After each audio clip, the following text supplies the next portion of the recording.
Public Music presents Music by LBR, Mixed by Bipin Divana।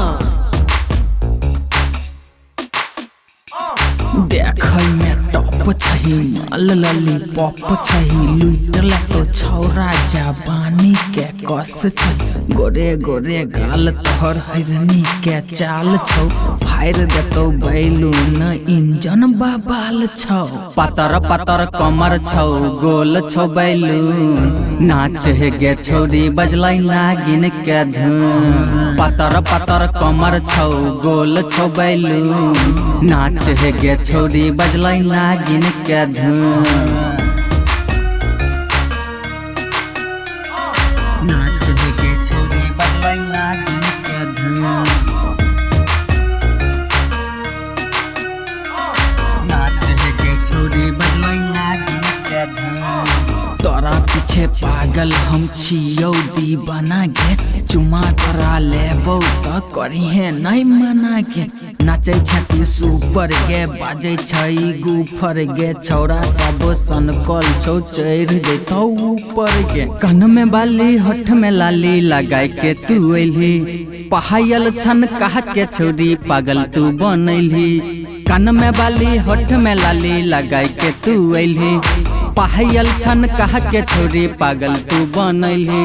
छौरावा के देखी के चढ़ै छै जुनून नाच हे गे छौरी बजलै नागिन के धुन छौरावा के देखी के चढ़ै छै जुनून नाच हे गे छौरी बजलै नागिन के धुन नाच हे गे छौरी बजलै नागिन के धुन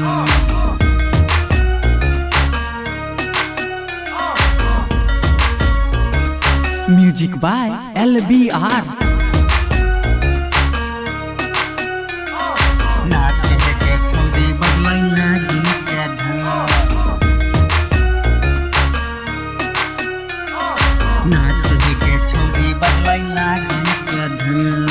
लहंगा लखनऊआ छौ चोली चमकौआ छौ नाच हे गे छौरी पी लैबौ तोरा पौआ गे देह में जुनून आबै नागिन के धुन बाजै नाच हे गे छौरी त बुढ़बो के मन लागे लहंगा लखनऊआ तोहर चोली छौ कमाल लागै छै करे भी छौरी डीजे पर बबाल